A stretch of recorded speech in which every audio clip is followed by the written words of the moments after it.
I'm down with We've got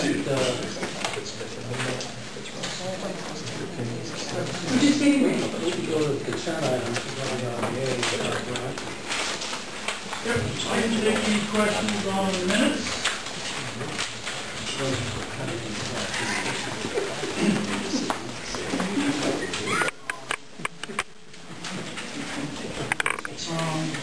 If you look at the bill, I'll just point out a couple of big ones. The second item, $8,280 to Academic Superstore is one Microsoft settlement, so that will be reimbursed. The $2,100 to Carroll Control, about $1,500 of that was tearing down the boilers for inspection and putting them back together for the state inspector.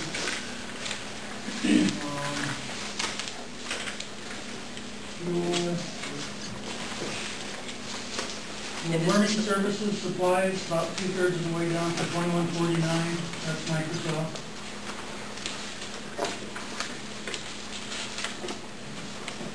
I think the other big ones were either fuel or open enrollment or things we see quite regularly.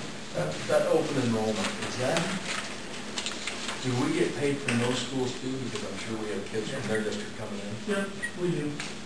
Mike can give you a report sometime. Open enrolled out versus open enrolled in. Some boards have talked about it a lot. Some boards haven't talked about it as much. But it's a negative for WLDA. We're not as clear on SAC position. But we tend to lose a lot of kids to Carroll. Whose parents moved from Carroll to Auburn and we never even get a chance. Really? So that hurts us pretty bad. Your Revenue and Technologies on your bill, I mean, I know what they are in SAC buildings. Is that for like backhoe and stuff here, or what?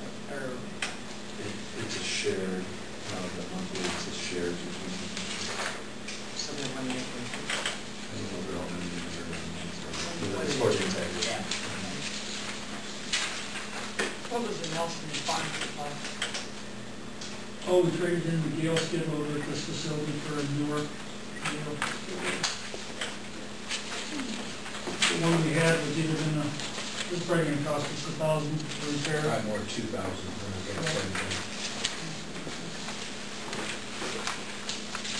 Any other questions? I'd entertain a motion to approve the bill for Albright Oil. I'll make a motion to approve the bill all right now. I'll second. All those in favor? Aye. Carried. And I'd entertain a motion to approve the bills for Lazy Lumber and Walrus Lumber. I'll make that motion. Second. Motion and a second. Any questions? All those in favor? Aye. Carried 3-0. And then I'd entertain a motion to approve the consent items, financial reports, and remaining bills on account. So moved. Second. Motion and a second. Any other questions? All those in favor say aye. Aye. Motion carries 4-0. Okay, SAC board, take a look at the consent items. Minutes are there. Any questions for Frank? Or anything on the bills?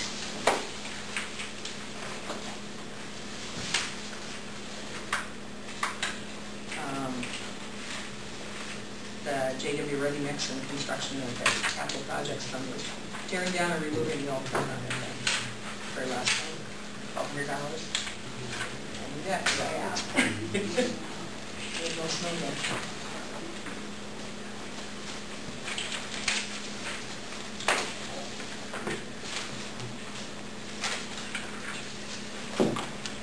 Any other questions? I'll make a motion to approve the minutes and the bill. Is there a second? Second. Is there any more discussion? All those in favor say aye. Aye. All those opposed, motion carries. Okay, let's move to item 5A, review of the mission statement. For those of you who have not regularly attended meetings. We have this year begun to review our mission statement at each meeting, and we have kind of dissected it, and we look at different parts of it and just make comments about that as to what it means to us.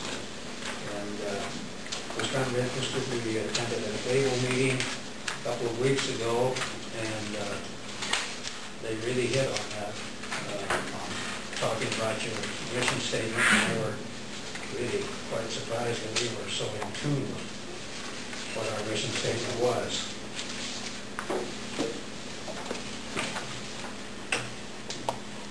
You want to comment further about that? Just the last piece, and then we'll start building it back together in future months, but last piece is talked about was ever-changing global society, and what are the ramifications that had or has for you as a board as you look at our educational program. Any comments? I think the ever-changing starts it off. It's always changing. It's changing all the global markets, you know, foreign languages, customs, things like that that we'll have to deal with in the future. I think it gives great impetus to the ever-changing, especially is that, you know, if you stay in the status quo, you're falling behind, you know, and that's really should drive what we do, is that we have to be growing, we have to be changing, we have to be looking at things differently, because that's the world that we're in. That's our responsibility to help that, facilitate that happening, frankly. Well, and the parents of the kids who are in school today weren't as involved with thinking globally as we have to be today. If we're not thinking globally today, our kids are not going to get the kind of education they need to deal in today's society. I know a lot of parents that'll say my 6-year-old can run the computer better than I can. And in a lot of cases that's probably true. And if it's not, they're going to be behind. Because the computer is everything today.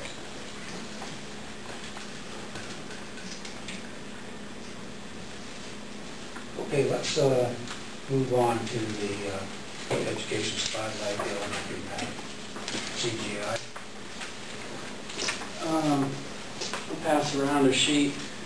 This first sheet that I'm passing around has a little information about CGI and how it supports the implementation of Iowa Core. And I know as board members you've all heard about the Iowa Core and how it has started to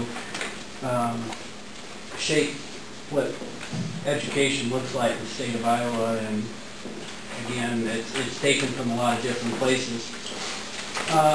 In some of the readings that I've been doing for one of my classes, and right at the first outcome here on this page, talks about the school board being having to be supportive of the new programs that are coming out within the schools.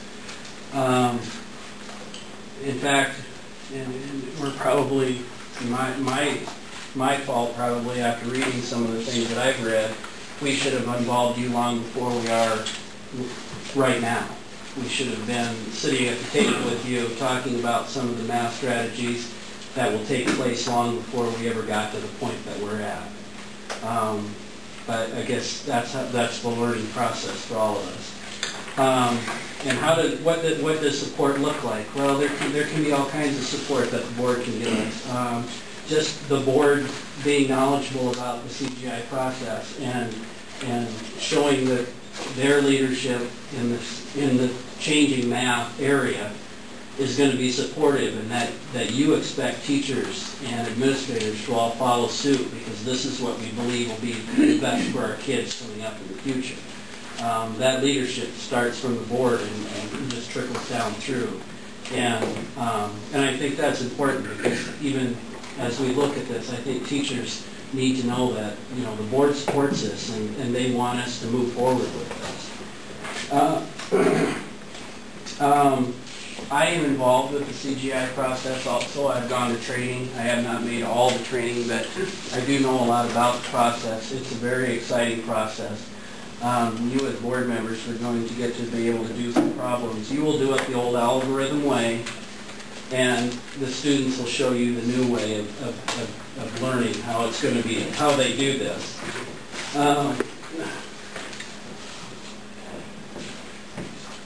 On outcome number 3 on the second page, it talks about data, and that is something that we're really struggling with right now. In some of the reading that I've been doing, they talk about boards need to be informed about all the improvements or the regression, whatever it may be in your process. And they told us at CGI, and I know the teachers would say, we're going to go backwards before we go forwards, because this is a whole new process for kids. And we've seen some of that, but we've also seen a lot of growth in areas that are the 21st century ongoing learning that you were just talking about in your mission statement. My hope is that our leadership teams, which they are now involved with, will figure out a way for us to bring CGI data back to you and let you know how our students are progressing with that. We do have problems and data that we send into our trainers at different times, but that's data that they're looking at. It's really not the data that I would like to look at. I'd like to see the progression. The next page talks about some essential skills in a world-class curriculum in mathematics. If you just take a minute to read the first paragraph on your own, it pretty much explains a lot of what we're doing with CGI Math and how important it is for our students.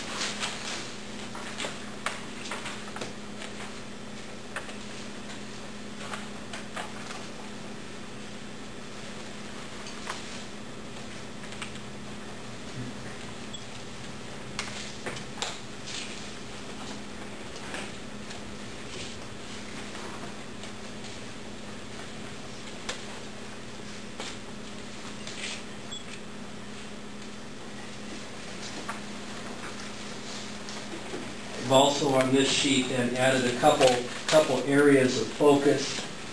There are a couple more that I'll bring back to you, and hopefully I can bring you some data in the spring. It is a problem solving. What will be different for board members is the rote memorization that we were all used to is not a viable tool for the 21st century learners. They need to be able to figure out problems in their own ways, and that way they learn these problems more. They're going to have, the students will have different ways of solving these problems other than what the teacher would say, this is the way it's going to be done. And then we didn't care how they came about.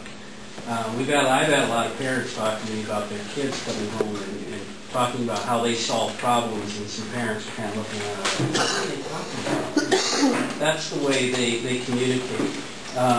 And get problems done, engaging in real life problems rather than here's worksheet number 49, figure out these problems. And on the second part, on the second page there, it talks about communication. A lot of our problems that the teachers will talk about are done in groups, where they actually have to communicate with each other, talk about how they came to a solution, why your solution might be better than mine or mine better than yours, all about collaboration, which is all one of those 21st century skills. That's just brief over a lot of this information. I don't want to read it to you because you can all read it at some point. If you have questions about it, I'd be willing to answer them at any point. But to get us going, I brought 2 third grade teachers in here, Sammy Bruce and, second grade. She moved back. She moved back last year. I keep moving her around. And Carol Reed. And we actually have some students here also that manipulate on your tables. Gee whiz, it's all here.